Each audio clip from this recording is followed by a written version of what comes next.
Class 10th के लिए Europe में राष्ट्रवाद टॉपिक के तहत आज हम लोग रूमानी कल्पना और राष्ट्रीय भावना के बारे में पढ़ेंगे। जैसा कि आप सभी लोग जान चुके हैं कि यूरोप में राष्ट्रवाद के विकसित होने में फ्रांसीसी क्रांति की भूमिका सबसे महत्वपूर्ण थी। यानी कि 1789 ईस्वी के फ्रांसीसी क्रांति के माध्यम से यूरोप में राष्ट्रवादी भावना विकसित हुई और उसके बाद नेपोलियन ने अपने युद्ध के माध्यम से राष्ट्रीय भावनाओं का प्रचार प्रसार किया।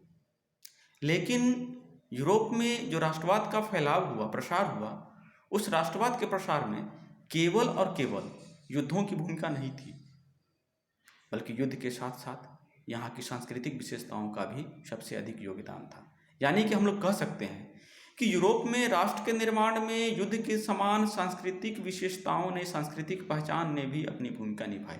अब संस्कृति के अंतर्गत क्या क्या आते हैं, तो हम लोग कह सकते हैं किसी भी देश की जो कला होती है, काव्य होते हैं, लोक कथाएँ, संगीत, नृत्य, भाषा इत्यादि जो उसकी विशिष्ट पहचान होती हैं, वह संस्कृति का हिस्सा होता है।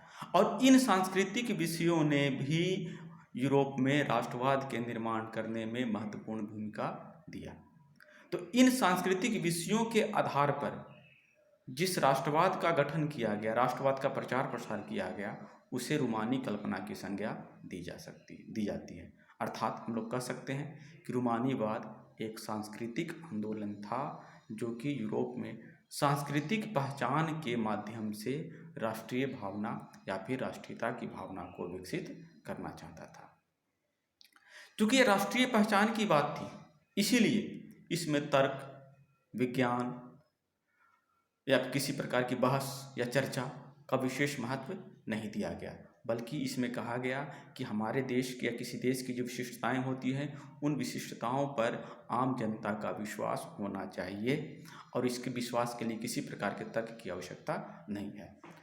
जर्मनी में एक दार्शनिक था योहान गॉटफ्रीड, जो कि रूमानीवाद का दार्शनिक माना जाता है। उसने स्पष्ट रूप से जनता के बीच में यह दावा किया कि जर्मनी की संस्कृति या जर्मन संस्कृति जो है वह जर्मनी की आम जनता के मन में निहित है और जो जर्मन राष्ट्र है उसकी पहचान जो है, यानी राष्ट्र की जो सच्ची आत्मा होती है, लोकगीत, जन काव्य और लोक नृत्यों से प्रकट होती है। इसीलिए अगर राष्ट्र का निर्माण करना है तो किसी राष्ट्र की सांस्कृतिक विषय जैसे कि गीत, संगीत, नृत्य, भाषा, कला, इन सब को एक साथ एकत्र करना और संगठित करना अनिवार्य है। यहाँ पर यह ध्यान देना जरूरी है कि सांस्कृतिक भावना यानी रूमानीवाद को बढ़ावा क्यों दिया गया। इसका एकमात्र उद्देश्य केवल प्राचीन राष्ट्रीय विशेषताओं को सामने लाना नहीं था, बल्कि यूरोप की निरक्षर जनता में राष्ट्रवादी भावना विकसित करना इसका एकमात्र उद्देश्य था। एक एग्जाम्पल दिया गया है रूमानीवाद के बारे में पोलैंड का। 18वीं सदी में जो पोलैंड देश था उसको रूस, प्रसा, ऑस्ट्रिया और ऑस्ट्रिया जैसे देशों ने मिलकर के पोलैंड को आपस में बांट लिया था। और इस राजनीतिक बंटवारा का परिणाम क्या हुआ कि पोलैंड की राजनीतिक स्वतंत्रता समाप्त हो गई। लेकिन राजनीतिक स्वतंत्रता समाप्त होने के बाद भी पोलैंड ने संगीत और भाषा के माध्यम से अपनी राष्ट्रीय भावनाओं को बनाए रखा। एग्जाम्पल के लिए हम कह सकते हैं कैरोल कुरपिंस्की, जो कि पोलैंड का एक संगीतकार था, उसने पोलैंड के राष्ट्रीय संघर्ष का यानी उसकी राष्ट्रीयता का जो है नृत्य, ओपेरा नृत्य और संगीत के माध्यम से उसका गुणगान किया, उसको सब लोगों के सामने प्रस्तुत किया। इसी तरीके से पोलोनेश और मजूरी का ध्यान दीजिएगा, पोलोनेश और मजूरी का ये दोनों जो था पोलैंड का लोक नृत्य था और इस लोक नृत्य को उसने राष्ट्रीय पहचान के रूप में परिवर्तित कर दिया। तो ये सारे प्रयास जो है राष्ट्रीय भावनाओं के तहत हो रहे थे। और एक सबसे बड़ी बात यहाँ पर यह आ जाती है कि भाषा ने भी इसमें महत्वपूर्ण भूमिका दी, यानी कि पोलैंड में राष्ट्रीय भावनाओं के विकास में भाषा की भी भूमिका महत्वपूर्ण थी। इसका कारण यह था कि जिन क्षेत्रों पर रूस का अधिकार था उन क्षेत्रों के ऊपर रूस ने पोलैंड की भाषा, पोलिश भाषा को समाप्त करके उसके जगह पर रूसी भाषा को लागू करने का प्रयास किया, शिक्षा के रूप में, धर्म के रूप में, राजनीतिक कार्यों के रूप में। जब रूसी भाषा का प्रयोग करने का प्रयास किया तो पोलैंड की जनता ने विरोध कर दिया। 1831 ईस्वी में रूस के कब्जे वाले पोलैंड में विद्रोह हो गया और इस विद्रोह में भाषा को एक सांस्कृतिक हथियार के रूप में प्रयोग किया गया।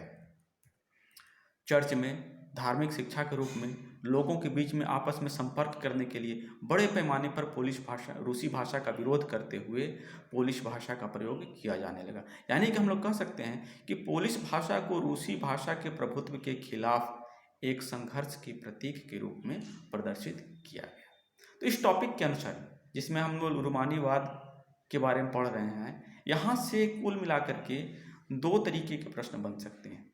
एक प्रश्न तो आपका ये होगा कि रोमानीवाद से आप क्या समझते हैं, इसकी प्रमुख विशेषताओं को बताएं। प्रश्न फिर से सुनेंगे, रोमानीवाद से आप क्या समझते हैं, इसकी प्रमुख विशेषताओं को लिखें। और दूसरा जो है, पोलैंड में राष्ट्रीय भावना विकसित होने में भाषा और संस्कृति की भूमिका का विश्लेषण कीजिए। फिर से सुनेंगे, पोलैंड में राष्ट्रीय भावना विकसित होने में भाषा और संस्कृति की भूमिका का विश्लेषण कीजिए। तो ये दोनों प्रश्न जो है आपको इस टॉपिक के अंतर्गत आते हैं और आप इसका आंसर लिखने का प्रयास करें। शेष अगले टॉपिक में हम आपसे आगे विस्तार से चर्चा करेंगे।